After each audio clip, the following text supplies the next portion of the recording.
So we are discussing about the surface defect. So what is surface defect? Surface defects may arise at the boundary between two grains or small crystals within a larger crystal. The rows of atoms in two different grains may run in slightly different directions, leading to a mismatch across the grain boundary.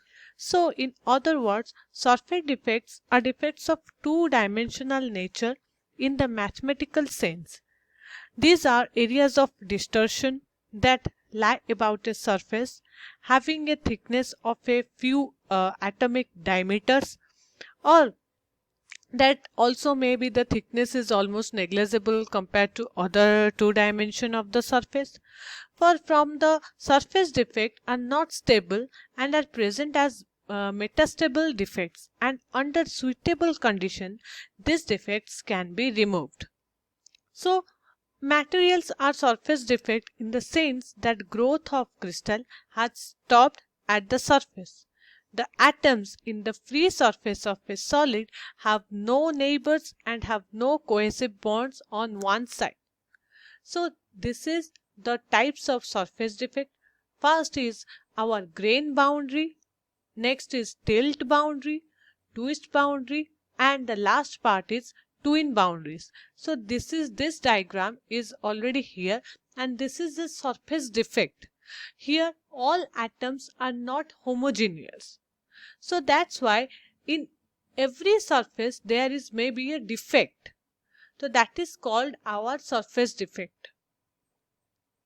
So we are going for the next slide, that is what is grain boundaries. So before we are studying about grain boundaries, first of all we have to know that what is boundary. So boundary is called that which differs from one metal to another. So here a grain boundary is the interface between two grains or crystallines. In a polycrystalline material, grain boundaries are two-dimensional defects in the crystal structure and tend to decrease the electrical and thermal conductivity of the material.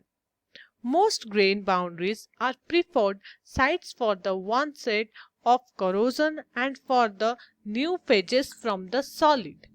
So they are also important to many of the mechanism, that is our sleep or our creep. On the other hand, grain boundaries disrupt the motion of dislocations through a material. So reducing crystallite size is a common way to prove mechanical strength, as described our mechanical hardenability, and the study of grain boundaries and their effect on the mechanical, electrical and other properties of materials forms an important topic in our material science. So in this two diagram, this is A diagram and this is the B diagram. Here we can perfectly say that this is the grains of a surface and this is a boundary. Here in the other diagram we can perfectly see that these are the boundaries. See, those are the boundaries of the surfaces and those are the grains. So generally speaking, they are composed of an array of dislocation, and their properties and structure are a function of the misorientation. In contrast, the properties of grain boundaries whose misorientation is greater than the degrees are normally found to be independent of the misorientation. However, their special boundaries at particular orientation, those are the particular orientations whose interfacial energies are markedly lower than those of general high angle grain boundaries.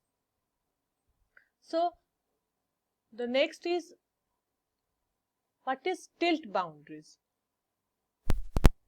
So here tilt boundaries are formed when dislocations of the same polarity get aligned. This produces a low energy orientation and splits the parent grain lattice to subgrains. Twist boundaries are similar to tilt boundaries but are twisted in a direction in normal to the boundary plane. A pure tilt boundary causes a constant angle of tilt between lattice planes of the same type in adjacent regions of the sample, and it is composed of a regular array of edge dislocations of the same sign in the plane of the boundary.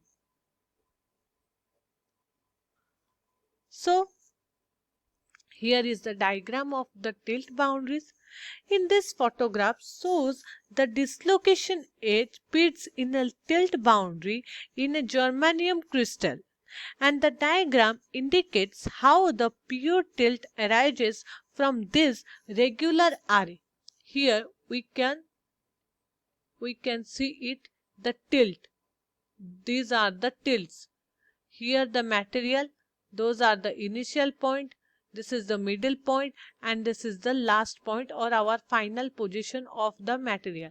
And the tilt looks like this in our three-dimensional. Look like this.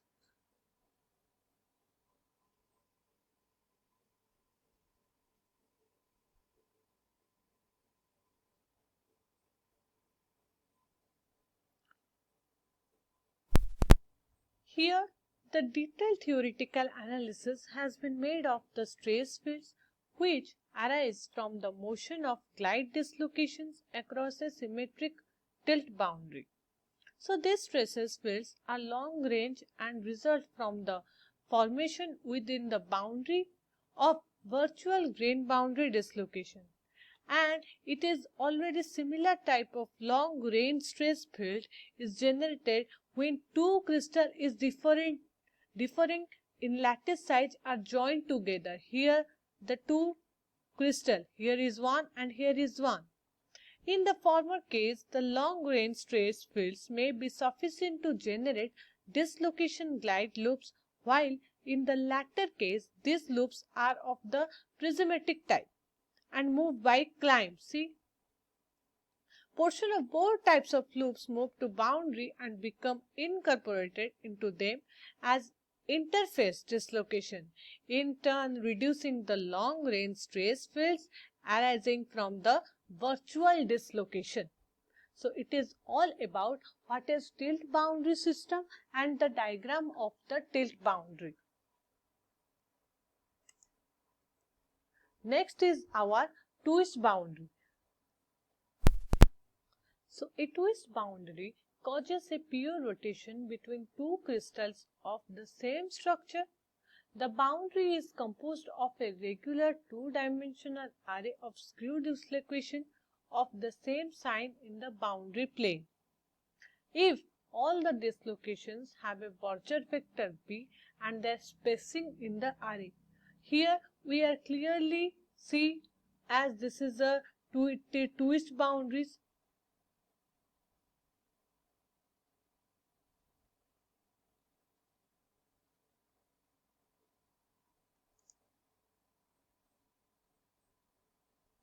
So next is our what is twin boundary.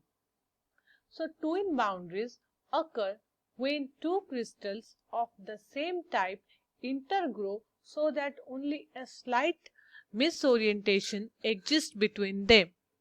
It is a highly symmetrical interface, often with one crystal the mirror image of the other. Atoms are shared by the two crystals at regular intervals, and the deformation twinning has long been identified as an important mode of plastic deformation. It is observed not only in metals and alloys but also in intermetallic compounds, semiconductors and crystalline polymers also. So, during deformation at low temperatures, another mode of deformation motion comes into play, namely deformation twinning, or it is also known as the mechanical twinning.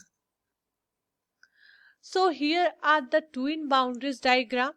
Here this is the twin boundary diagram. We can perfectly see that what is twin.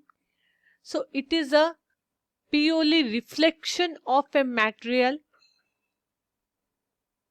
and